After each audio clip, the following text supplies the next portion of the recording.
to Unlock Church's YouTube channel. And if you're just hopping over from the One Wheel Race, welcome. We're so excited you guys made the hop over, and we're so excited to see you guys in here. I, for one, am experiencing the sweet, sweet victory of winning for the first time on my own this week, and I am absolutely loving it. I will say though, winning is not everything for me. It was super, super nice, and it was super great to feel the win, but I don't think it's super important. But that being said, it was just such an awesome race, and it was just really cool to be first and all those super great things. Now we are about to go and throw it over to Brian. And Brian is going to do an amazing worship song with us this weekend, and I'm super excited to see what he has planned and what song he has picked. And I just encourage you guys to sit and listen to the song and listen to the words and just take this moment to just spend some time with Jesus and really dive in to worshiping him. So here is Brian. Good morning. Welcome to my basement. Singing a song this morning with you guys called Ready or Not. And with all of the things going on in the world right now, from pandemics and riots and all of the stuff going on, with all of the bad news, there's also a lot of really good news. And as I've looked through a lot of the good stuff going on in the world today, of people helping each other, and different things like that, like, I get the sense that God's up to something big. And with this song, I think the question is, are you ready for it? Like, are we ready for the next chapter, for our new normal, for our what the future holds? Let me read a verse out of this song for you, because it is so encouraging to me. It just says, "Come now, leave your inhibitions at the door. Are you ready? Are you ready or not? Come now, lay your burdens down. He's got them all. Are you ready? Are you ready or not?" Like, that puts a smile on my face. Sometimes I'm really bad at laying my burdens down and asking Jesus to carry them for me. I just want to take care of it myself. I say, no, I got this. I'm carrying things that I'm not meant to carry myself. And then I ask myself the question, what would my life look like if I actually laid it down? Am I ready to do that? It's a good question to answer. Sing along with me.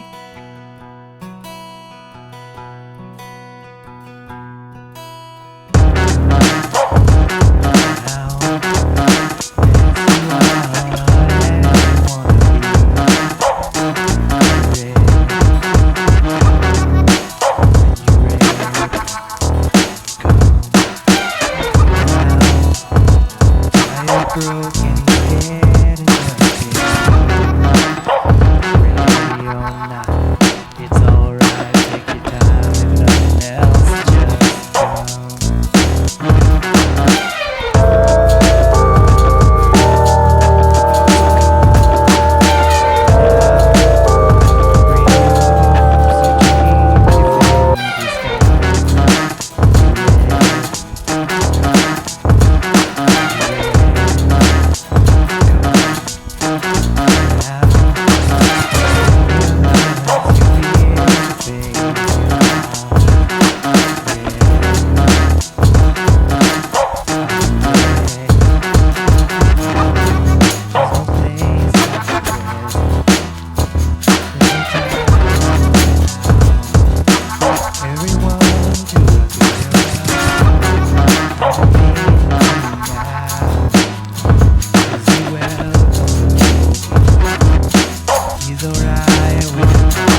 But he's wild about the hidden stuff, like he's wild about the heart. So come now, for all we've seen, we ain't seen nothing yet.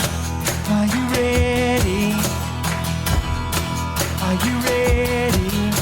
So come now, bring him praise for what he might do next. Are you ready? Are you ready or not?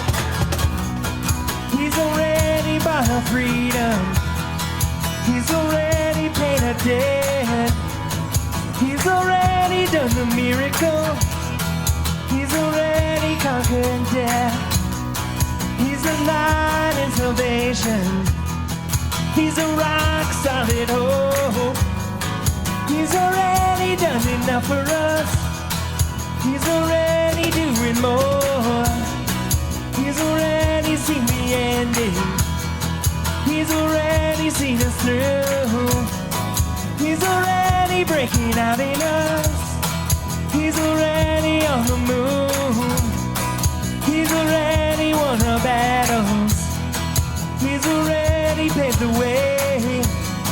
He's already gone ahead of us. And he is ready when we are come. Now, for all we've seen, we ain't seen nothing yet. Are you ready? Are you ready? So come now, bring him praise for what he's gonna do next. Are you ready? Are you ready or not? Brian, great job, man. I love the guitar sitting in the back. And Are You Ready? Love the song. Seriously, great job. Always love hearing you sing. Thank you for everybody that's hanging out with us today online at Unlocked Church, or if you know it as ondemand.church. We're so glad to have you. My name's Scott Mendenhall. Let us know where you're watching from, like not your street address, Minnesota, Pensacola, England. Let us know where you're watching from today. We'd love to know. In this, today we have something really special, something unique. You know, you've grown used to me sitting here and talking back and forth to these cameras, and this has been the new norm, if you will. Well, we're changing it up a little bit in a light of current day events. I've been wrestling. What's the right response for me as a white 40-year-old man in the United States? What should I be doing right now? And I thought, man, you know what? I'm going to sit down and have a conversation with one of my great friends, Roy Grant, who happens to be black. We captured this conversation between two of us, and I gave him permission to call me racist at different times. Or, man, Scott, you realize that is a racist term or slang or any of those things. I asked some really tough questions. It took us 3 times to get it right. Each time I knew what questions to avoid, to be honest with you. And I learned how to better state it. And so this is probably the most polished version of the interview. Roy, you and I, we're going to address some sensitive subjects, okay? We're going to talk about whites and blacks, racism, just the idea that some of the ideas that are floating around. I need you to put me in my right spot sometime. I don't know. I just need help. And I'm hoping that those that watch this, they don't see themselves inside, oh, we're just watching as a third party to this, but that they put themselves in our shoes and go, oh, I can relate. It's like So good.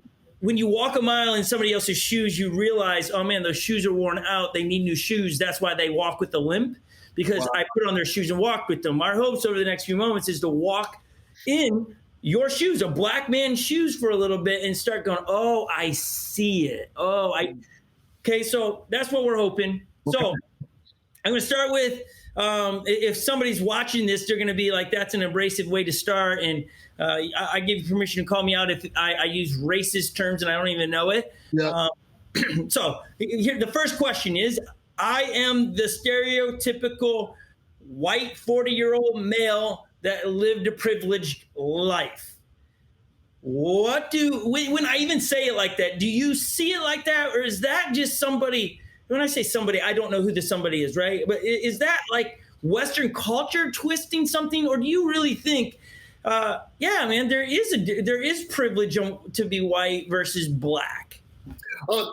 Scott, it's one of the most difficult things to do for me is to take a whole group, whether it's dealing with color or dealing with sports, whatever, taking a whole group and then putting a stereotypical title on them sucks.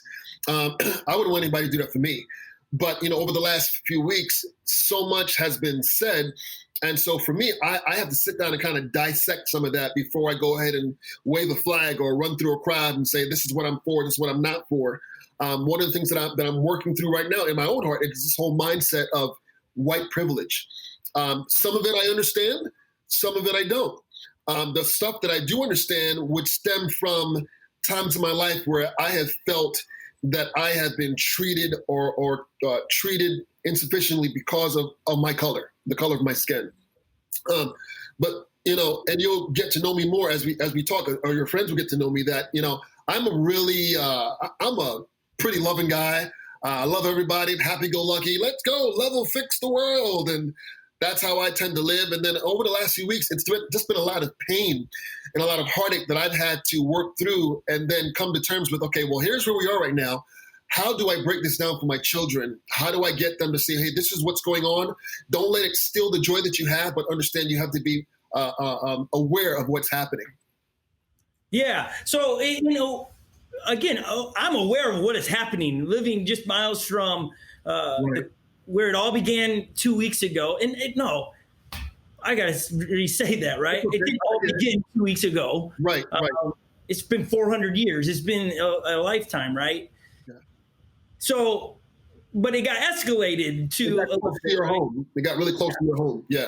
Yeah. So now I'm faced with what do I do? Like, how do I post every day about it? Do I go down and protest? Do I put a sign in my front yard that's very popular right now? I don't know if it is in South Florida, but at least in Minnesota right now, Black Lives Matter yard signs are going in. And it's like, okay, if I don't put that up, am I saying that I am racist? Right, So right. like, how do I process that? How do any of us that are go, what do I do?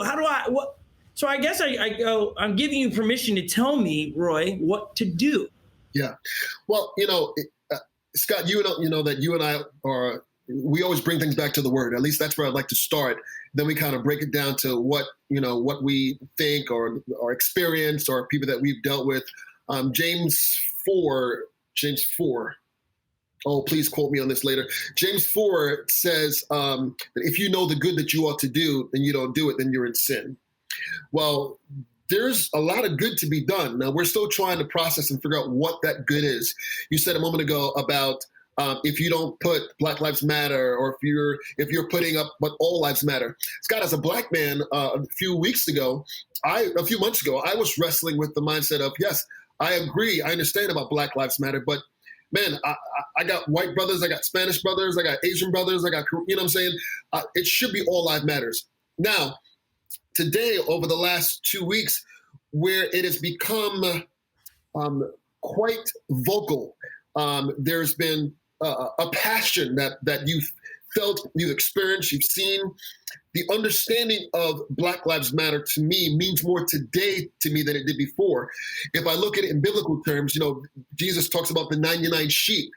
And then that one that got away, he stopped. He left the 99 sheep and ran after that one. Now, if you think about that for a second, if the sheep could talk, they're like, yo, what about us? We're over here, Jesus. But you guys are great in numbers. You guys are going to be okay. I got to go get the one that's having trouble. I got to go fight for him. I got to go get him. And I think right now we're looking for people to look at us as a Black man, look at us and come after us with the mindset of, hey, you're the one that's hurting. You're the one that needs the help. We're gonna run after you right now. Yeah. And I think it's in our conversations, as this is the third round, right? We've used the illustration of, well, one of my 8 kids starts to choke and I run over and help him. Right.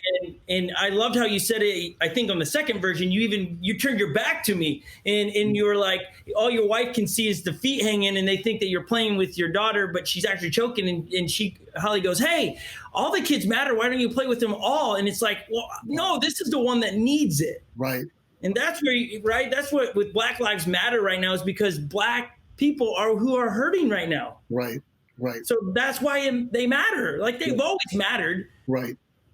I mean, I say they all, in my opinion, right? Who I am, they've always mattered. Yeah. Obviously, there are people that Black people don't matter. Yeah. Or they're indifferent. They don't really care. So, Roy, what would you say to someone that is racist? That, like, how do you encounter that one? Yeah, that's a new one, isn't it? That one's a new one. That is a new one. How do you get them to swing from being racist to valuing a life? Jesus looked at certain people in God's word, and to their face, he called them hypocrites. And as I think about the idea of racism, it's rooted in the art of being a hypocrite. And why? Because if Christ's greatest commandment to us is to love, and we can't see it in our hearts to love our fellow brother or our fellow sister, not mattering at all what color their skin is, then we're not actually living out what Christ has asked us to do. And there are people that call themselves Christians, and I'm not judging, but that's just what it is. They call themselves Christian, and they're not doing that. And that puzzles me because it's all over God's word, So what I'd say, man, you got to check yourself. Again, if you know the good you ought to do and you don't do it, then you're in sin. Yeah, that's so good, because that leaves it up to, and correct me if I'm wrong, Roy, that means all of us. Yeah. When I say all of us, I mean all people. I don't mean all white people. I mean all of us got to be listening to what is Jesus saying to me and what am I going to do about it on this topic. I don't think you can sit in neutral. No, you can't sit in, especially not today. It's not today. I spoke to a friend of mine. I hadn't been saying his name, but I can say his name. It's Anthony Evans, incredible vocalist, artist extraordinary. Comes from a great line of family members, and he said something recently in a chat, and the phrase was, "Your whisper." So Scott, your whisper is going to have so much more impact right now than me yelling at the top of my lungs, and it goes back to the mindset of if that white privilege idea is real, if it's real, then in reality, your whisper will have a lot more impact than my loud voice will right now. And the goal is in time that, man, we would both be able to whisper and change the world. But right now, this is God has allowed this to happen so that I believe these things can be shown and everyone can see them.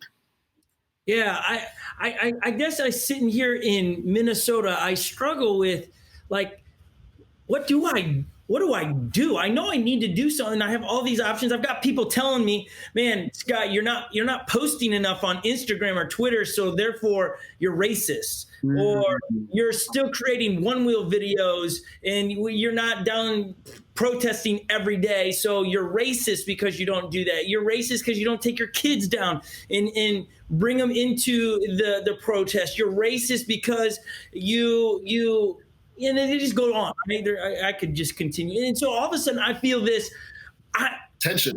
But I'm not. What I feel like is that I'm 42, but don't tell anyone, Roy. Like 42 years of my life doesn't matter anymore. And it's about what I'm going to post to validate who I am and how I'm raising my kids. And so how do I, like, do you feel that? Because if I'm not posting something every day about Black Lives Matter or what's happening, do you take that personal one from me as your friend? And if you didn't know me, would you take that as thumbing through, you find Scott Mendenhall and you thumb through and go, oh, he didn't really post much about that, so he must be racist? So it's a loaded question with a loaded answer. Here it is. I've been taught, you've been taught, when it comes to judging someone's motives, don't do that. Now, here we are, we're at this point in time where, perception really is people's reality these days. What you perceive is actually what's there. I have to tell myself all the time that I can't be like that. Now, with that being said, if you have a platform, then, you have a responsibility to use it to be able to encourage the ball down the court. That's not always going to be easy. For instance, as a Black man, I'm not going to grab my 4-year-old and my 13-year-old and my wife and go down to a rally or something that I believe has the potential, whether it's based on the area or based on what I think is going to be happening, the potential to become a riot, I'd be silly. I'm not going to put my family in harm's way. My wife's not black, which says a lot. My wife's not black.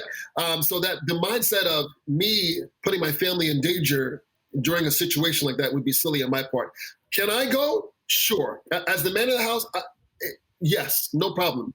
But I got to be wise. I'm going to be wise. And for you, I would tell you the same thing, Scott. You have 8 beautiful kids and a wife. Yes. As the man of the house, if you're setting a standard for your household, sure. I think if you have the opportunity to and the vantage point to go down and be around people, and you're not there alone, but you're using wisdom, I think it'd be great. But again, you got to do things with wisdom. Yeah. Yeah, it's asking yourself, what is the wise thing to do? Yeah. So what are other options? Like right now it is, you feel like you got like 3 options maybe, okay? So correct me if I'm wrong, like a white male, I've got 3 options. I feel like, please give me more than, but I feel like it's post on social media, go to a protest, or give money somewhere. Yeah. Well, is that it? Or is there more that we need to be doing, right? There is more, right? I think there's more based on who you are. I mean, for instance, Scott, your platform is a pastor. And not only a pastor, I mean, you are an influential person in your community. And so a platform, even like this video that you're doing right now, that's a platform. I have 4 daughters. My second oldest child, she's not the one that's going to be out on the corner yelling and telling people blah, blah, blah, blah, blah, but she's a musician. So she's going to sit down with her guitar and she's going to sing a song like she's done recently and sing a song about what's going on. It's really, Scott, we've done this this is the 3rd time. And I almost feel like I'm missing some of the, as I'm about to say it, I feel it now, so it's okay.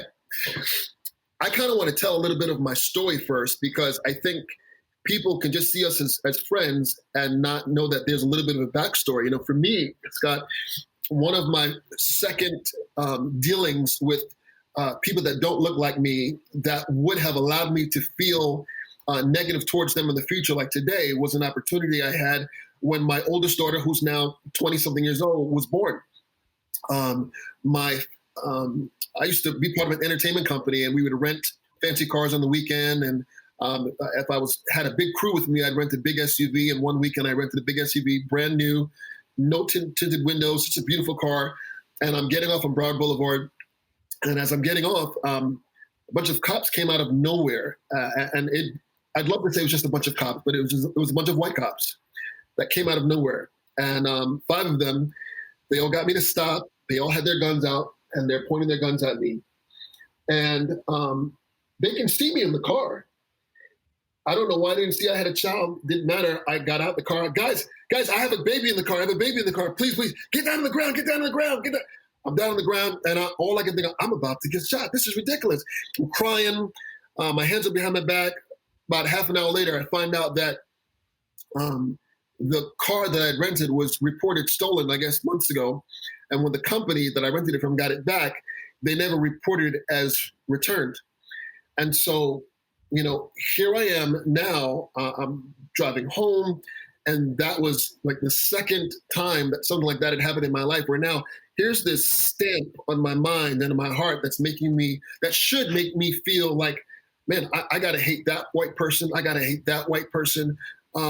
Last year I did jury duty, and then I'm in court, and the judge said to me, Roy, is there any reason why? Because it was a big court case. I was in the court case for 10 days on jury. And on the day that I got picked, he said to me, is there any reason why you would hate a police officer? I was blown away by the question. And I told him the story that had happened. And then I said, but Your Honor, just so you know, as much as I identify myself as a black man, I'm a Christ follower. And I have chosen to forgive them. And so I can sit in this courtroom and do exactly what you need me to do, Your Honor, because of the love that I have for people based on what Jesus has done for me. But without Jesus doing anything for me, or without me accepting it, I couldn't have done that, Scott. Yeah. And yeah, again, that's the third time hearing that story, and my heart breaks every time. I'd never heard that story. The first, I know your daughter, like I know you, and I'm just like, what, like, man, I know it's not my responsibility to apologize, so I just feel sorry. I feel like I feel this thing, right? It's like my good friend. There is no reason. I'm sorry. And that's where I find myself in this moment. Like, sorry isn't even just sorry. Like, I want action. I don't want, sorry feels so like not weighty enough, right? For Black people. That's why I'm sitting here is like, sorry. Yeah. That's not it. I don't want, is the word empathy? I want to give action. I want to mobilize people. I want people to mobilize what they have in their hands and do something with it. You speak of me leveraging as a pastor using a teaching or using technology to do. I want to mobilize people to look in your hands and how are you propping up that Black Lives Matter? Yeah. And asking the tough questions, right? Because right now we're in attention mode, right? You've got these two circles, you got black and white, and we're meeting in the middle. And when they cross over the two circles, there's this really dark area. And it's like, most people want to avoid that. They don't want to ask questions like, okay, I'm 40 white-year-old man, privilege. Like, what do you do? Like, we don't want to hear that. People don't want to roll. They want to get away. And here, I want people to lean in on those things. Yep. So, okay. So another one for you, Roy, is, as you're speaking, you've got a beautiful family. You have some stories that have put fear in you. How are you raising your family how are you, I don't even know how to word it, because I was like, to not be racist, because it's like, well, maybe that's it. How do you raise your family to know that Black Lives Matter, that through the lens of Jesus, everybody matters? But how are you doing that? I think, Scott, a lot of that comes from something that I actually learned from you back in the day. You did a teaching back in the day talking about can I say this? Yeah, sure. I don't even know what you're going to say, so go ahead. Teaching, talking about what's on the dashboard of your life, what's on that dashboard as you're driving, the thing, what are you listening to, what are you looking at? I think for you, even when I met you, every time I came into your office on your computer, there was like some kind of extreme sports thing going on. And why? Because that's what you were doing. And it kept you in the zone of that. I think my daughters get to see their mom and their dad in action. Every week I go to church back in the day when we were allowed to go to church. And I hug people, man. I'm a big hugger. And Dad's not just going around hugging all the Black guys. Dad's hugging everybody. They see Daddy's love for everyone. And so my kids have been blessed to grow up in an environment where they've really seen the melting pot of God's love. Even from the church that we were a part of, man, there was just such a diverse group of people. Which when I think of you, it must be tougher for you up in Minnesota, where I'm sure the area that you're living in, because I think we talked about this, it's not a big diverse area, right? No, what's interesting about where we live, Roy, is if you look on like a census, it would be like 51% white and 49% would be filled with Blacks and Asians and Gotcha. But what happens in our neck of the woods is that they live here, but they don't do life here. They go to another suburb. They go to where and I got to be careful with but they travel out of it to do life. They live here, but they do life outside of it. Right. And some of that is because Maple Grove is where we live. They have. That's just I don't understand it. My heart is, man, how do we make that where Maple Grove feels like everybody's home? Not I live there, but I travel to Brooklyn Park because the grocery store I like's there, or whatever it is. Those things break my heart, and it's like, man, yeah. How can we make it a melting pot? The Twin Cities is a big melting pot, but what's different from Miami area to the Twin Cities is you are very segregated in where you live. Gotcha. Okay. It's not a melting pot. It's right. That's your part of the pot. Your part. When I lived in Florida or South Florida, right? It is a melting pot. It's everybody's everywhere. Right. And so, yeah, it's difficult. A lot of the people at our church are going to watch this and go, okay, what do I do? They're probably going, do I have black friends? Do I need to go make black friends all of a sudden? So is that the response? Is that as white people, if we look around and go, I don't have any black friends, should we go out and make black friends? Is that okay? The way it's said is so funny to me because Scott, I think, when we get to heaven, we're going to see this beautiful rainbow of so many different colors and so many different nationalities and people. And I think the more we strive to make that happen here on earth, the more relatable it's going to be up there. But with that being said, for people that are not like me, it becomes the idea of you kind of got to get a little bit uncomfortable. And what does that mean? I mean, the Word of God talks about if you love your life, you're going to lose it. If you hate your life, you're going to get it. You're going to have it for all eternity. You know what I'm saying? And that doesn't mean that you need to go out and throw yourself on a bomb. What I mean by that is, like there's a couple that I know that moved overseas, and he went as far as to learning Arabic, grew a beard, wears the garb, and speaks with the accent. You would never know that this man is what he is. Okay. But he's there and he fits right into the culture. He's in the mission field. And the reason why he's there is because he knows that he has this one opportunity to share Jesus with people. Mm. And for him, he might not even see the fruit of the crops while he's there. It might just be a training field and raising people up to go and do more of it.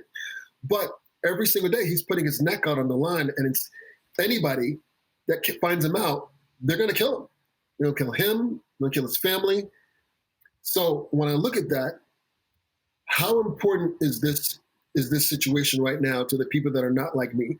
If it's really, really important, then the level that you're going to fight, the level that you're going to scream is going to be even sometimes louder than me, because again, you have to realize how much this hurts, or else it's just going to continue. We talked today about the kettle that's boiling on the stove, and it gets to a point where the kettle starts to make noise. Or we've been quiet for so long as that water's been boiling. Now we're just screaming like a kettle. We're like, we need help, guys. Would you please help us? And we hope we get it. And it seems I'm more hopeful today, Scott, than I've been in a while. I see so much happening, and I try to pull away. I'm not going to name news stations, but I try to pull away from anything that I see right now. It's going to just feed me all negative. I mean, we got the coronavirus, the killer hornets, the aliens. I mean, there's something happening every other day. I try to find places that I know are going to give me hope. And I've seen so much hope recently, and I've seen videos of people coming together. I've seen videos that have made me bawl, of different generations and different nationalities walking together and in peace, and sharing peace and fighting for peace. So if more of that happens, I think this time around there's going to be a real change. Yeah, and that's what I want to be. I want to be a part of the change, right? I don't want, as you said earlier, I think you said it this time. It might have been one of the, but I just don't want to be on the sidelines, right? I don't want to be. I don't want to be on the sidelines hoping or watching and going, oh man, I missed it. I didn't do my part. I want to do my part. I want to take what's in my hands and do something with it, and not go, oh, those people are. And I do mean, when I say those people like that, is like that. When people say that, those people, they're just complaining. That breaks my heart, because it's like, no, if my child was hurting and someone said, oh, that guy, he's just being a big baby, right, and he broke his leg, oh my gosh. Right. Right.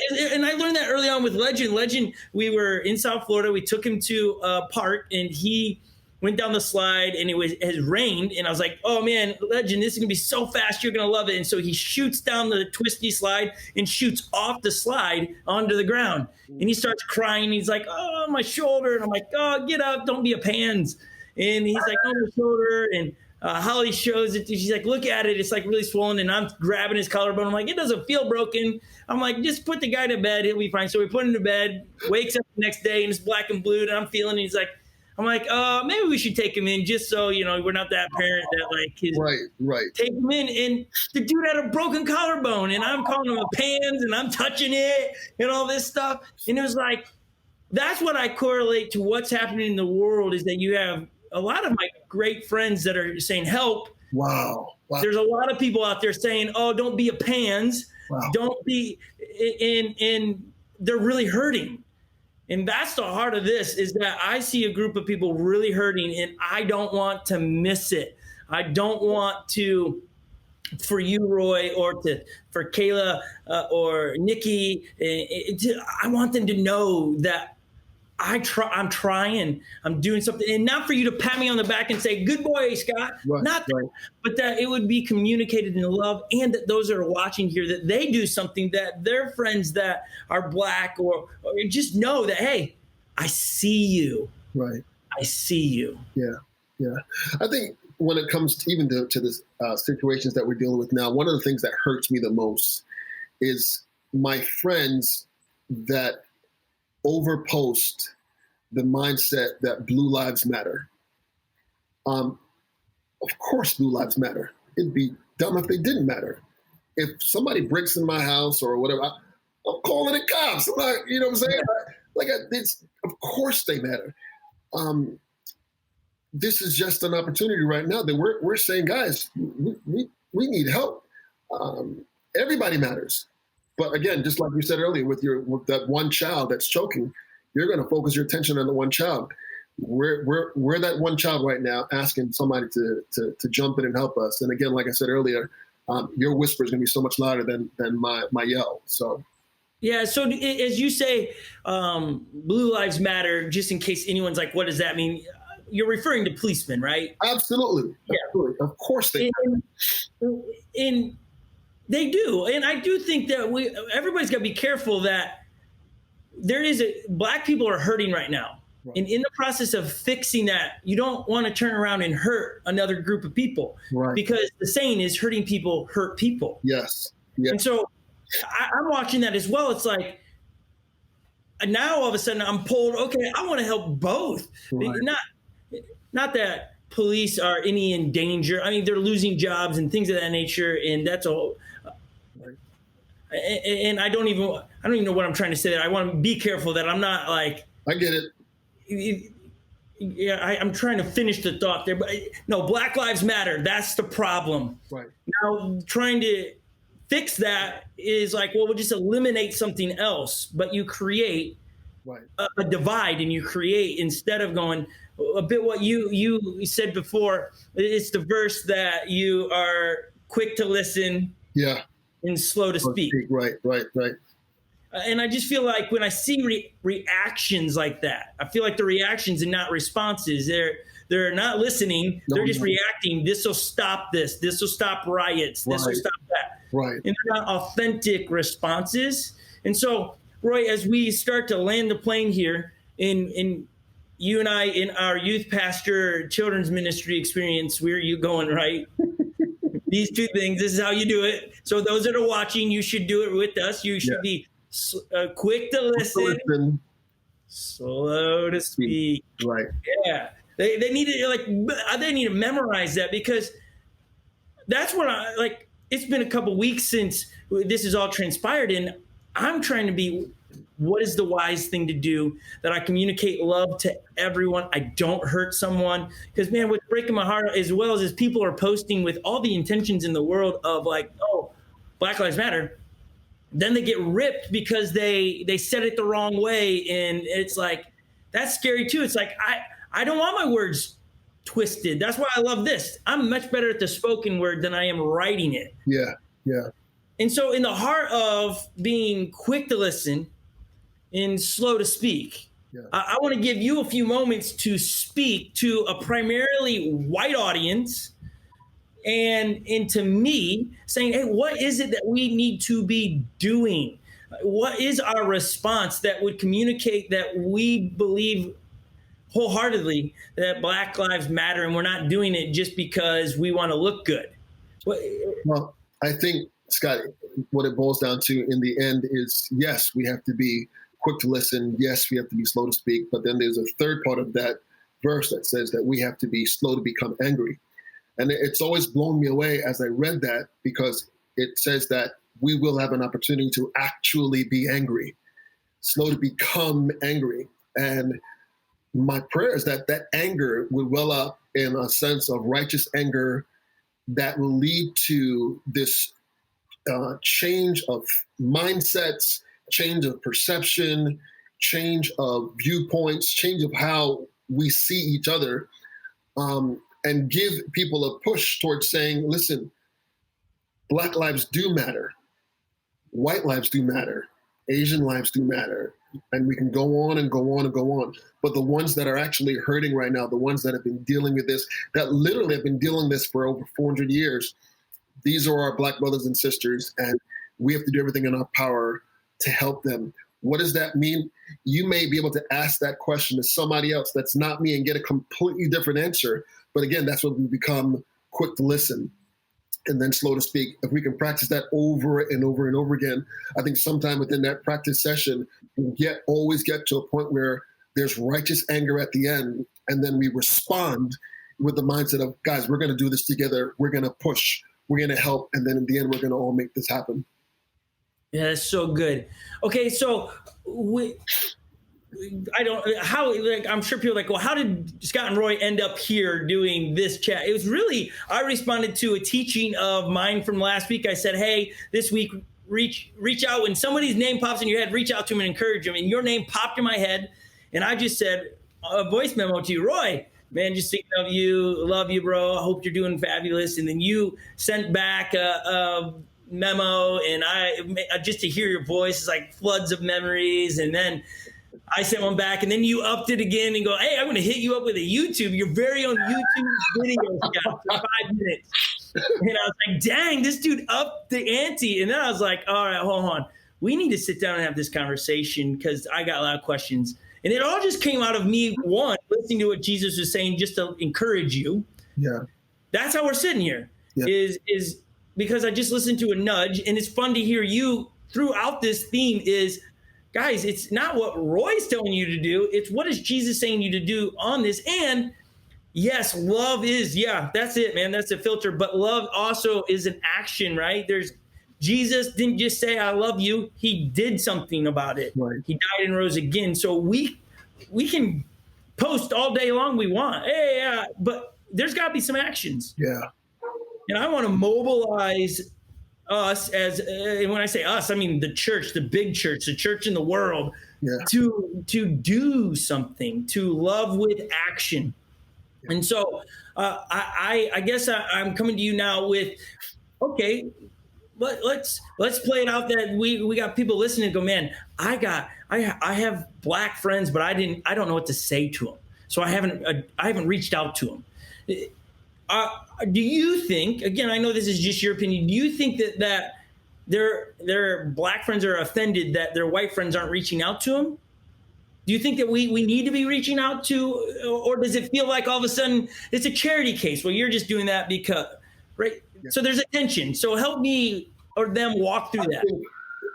People don't really know how to respond right now, Scott. I'm getting phone calls quite a bit from people that I haven't heard from in a while.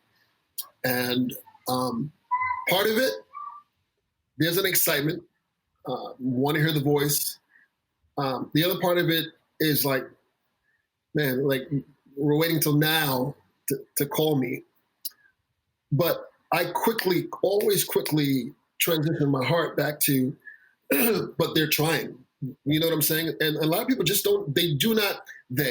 people just don't understand what's happening. And there will be people that say, well, that's just an excuse, man. How can they not understand? They've seen it. Yeah, seeing it is one thing, but living it is a completely different thing. They're buddies of mine that when they get pulled over, they're thinking, oh, man, how much is this ticket going to cost? If I'm going to get pulled over, I'm thinking, am I going to make it home? I know I got to turn all my lights in the car. My windows got to go down. I got to put my hand on the, so he knows that there's nothing in my hand. Like that's what goes through my mind. There's a gut wrenching sense of this could be bad. Until you walk in the shoes, you'll never know how they fit. You know what I'm saying? Yeah. So what I'm hearing is we need to be. It's never too late to reach out, even if it's awkward. It's never too late. It's never too late. Time to A simple, a little bit and reach out, right? yeah, man. It's and you know, it doesn't have to be. Listen, you could start it off with the truth. Hey, John, what's up, man? I know we haven't spoken in a while. Bro, I don't even know what to say right now. There's so much happening in the world, and just like you did, I felt this overwhelming nudge to give you a shot, man. How you doing? And then let it go from there. That's it. You know? Yeah. It's not a script to follow. It's authentic relationships, right? That's it. I heard someone say recently that, man, if you don't have black friends, you need to go out and make black friends. Like, does that offend you? And if you heard a white guy says that, hey, you got to go out and get some black friends, do you think that is that like, what's it? How's that settle with you? It rubs a little bit, but also it all depends on what seat I'm sitting in. The seat that I'm sitting in that's a little bit weird because I'm going to make friends with everybody. You know what I'm saying? If I see you today, Scott, I'm hugging you. You know what I'm saying? Like that's me.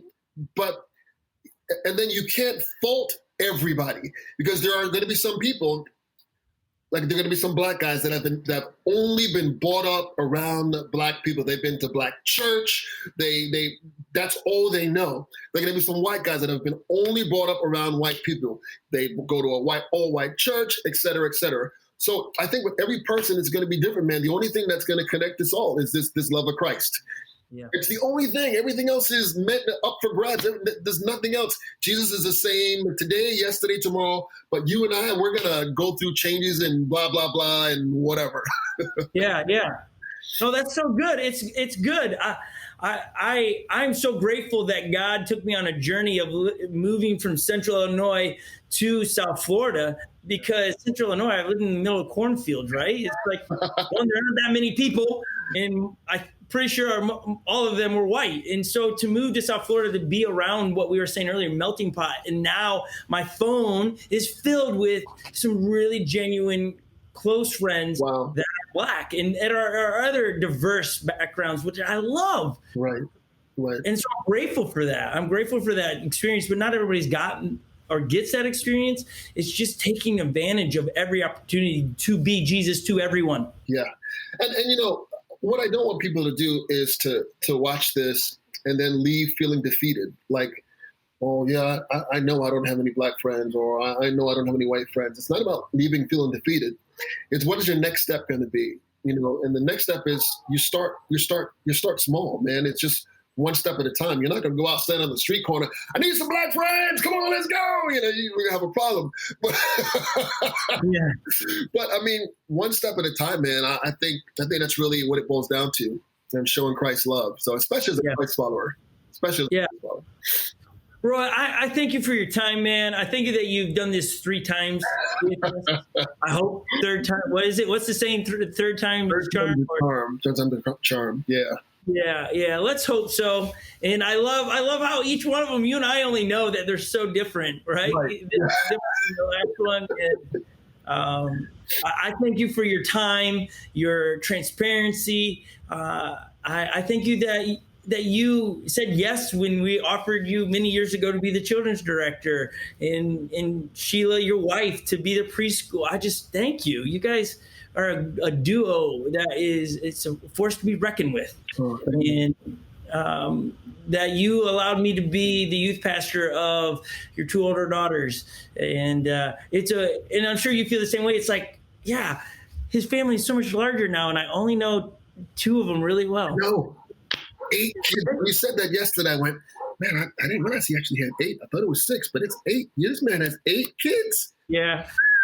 We're like rabbits around here. We multiply fast. Must not be a lot of stuff to do up there, Scott. It gets cold, man, in the winter. It gets cold. You know, I know, Scott, you're going to sign off now, but something I just want to just leave everybody with. You know, the Word of God talks about how these 3 things remain: faith, hope, and love.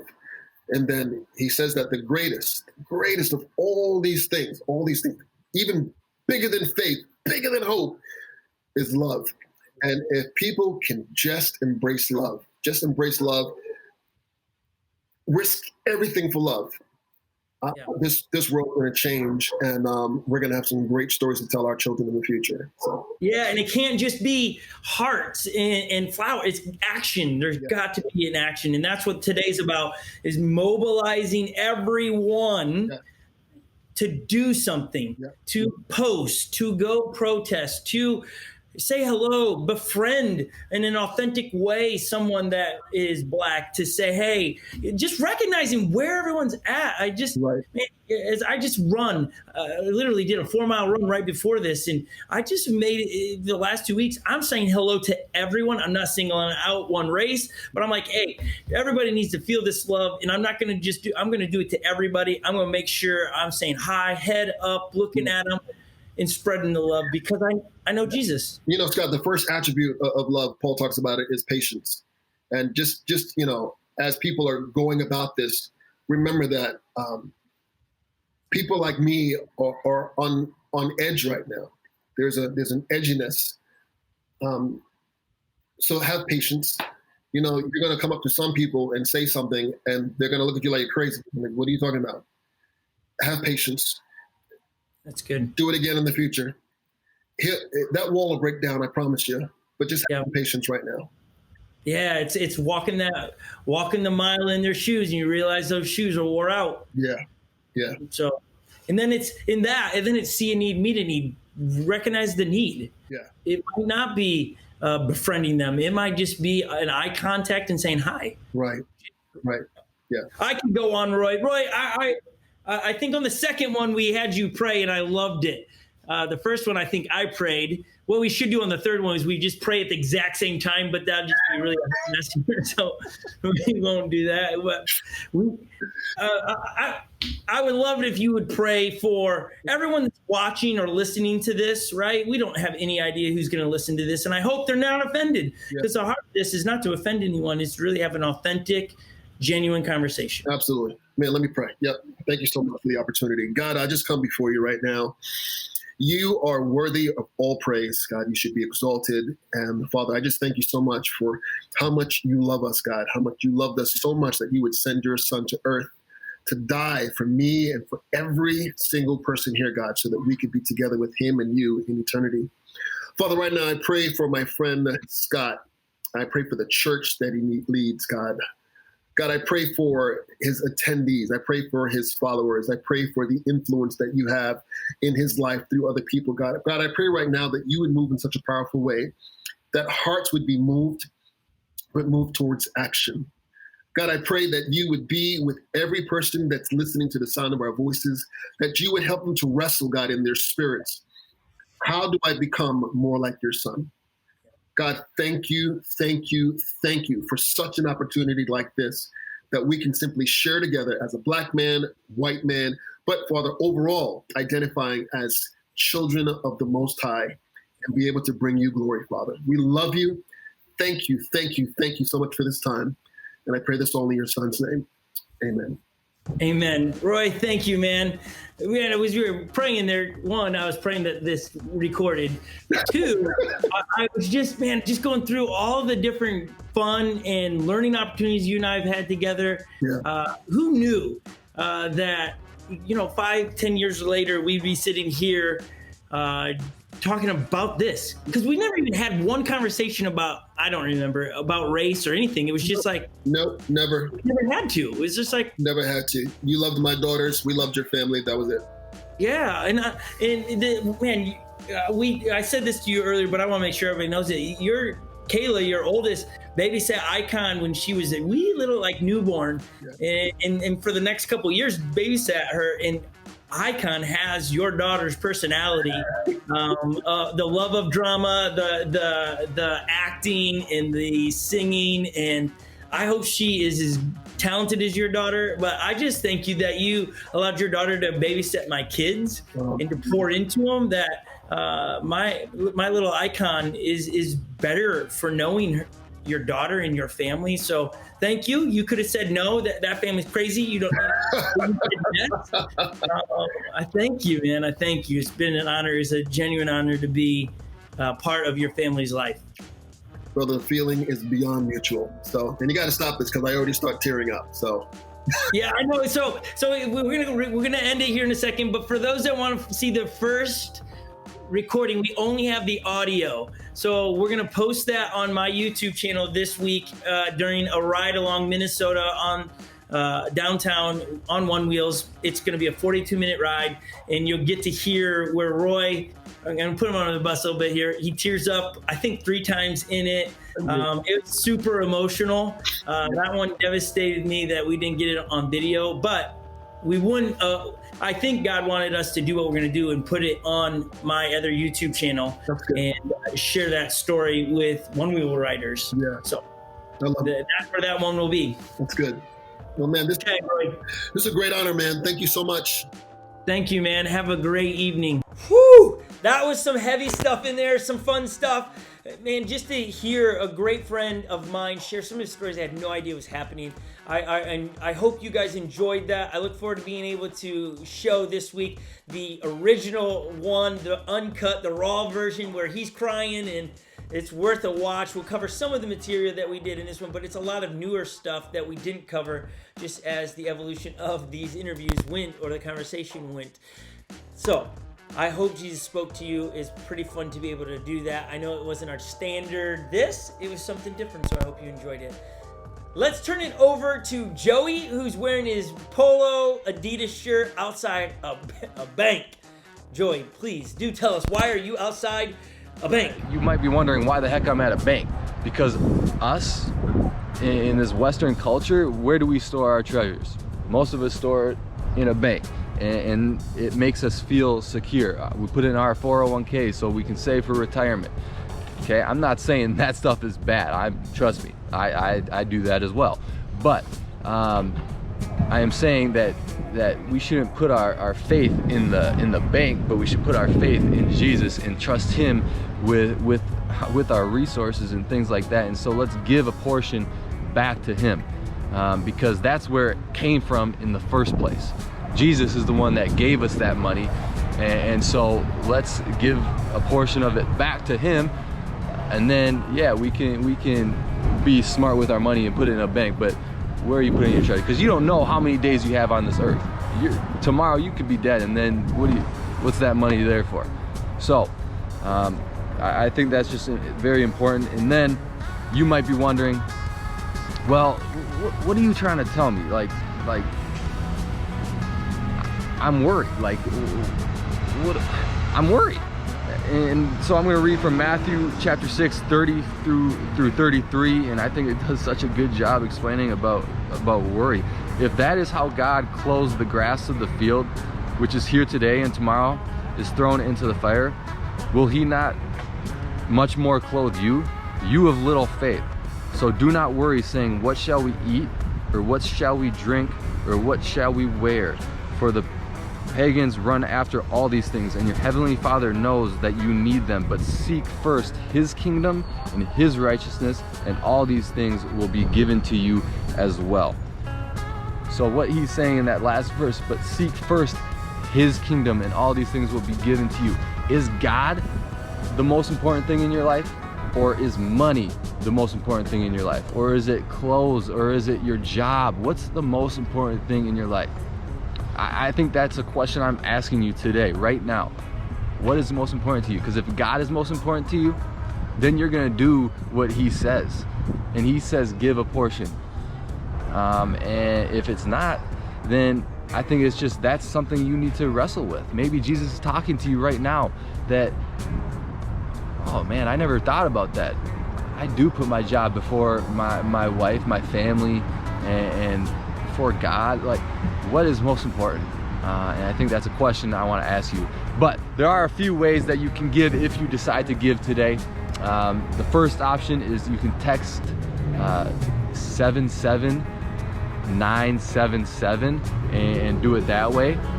Or you can go to the Unlock Church website and push give, and then follow the directions from there, very easy. So those are some ways that you can give here. And I'm gonna send it back to Scott. Thank you, Joey. Great idea, man, to be outside the bank. I hope no one thought it was alarming of a man recording outside of a bank. Well done, bro. Okay, we please hang with us. We got a really cool upcoming event happening in 2 weeks. Really excited about, and Lily is going to hopefully jog your memory of what that is and then give you a response to it. So Lily! You might be wondering, Lily, why are you wearing that goofy hat? And why are you wearing sunglasses? And why does it look like you're walking somewhere with such purpose? Well, the truth is, I have got something to tell you, more so a question. Have you ever wondered to yourself, what am I gonna do with my kids this summer now that everything is canceled? Am I gonna go out on the lake?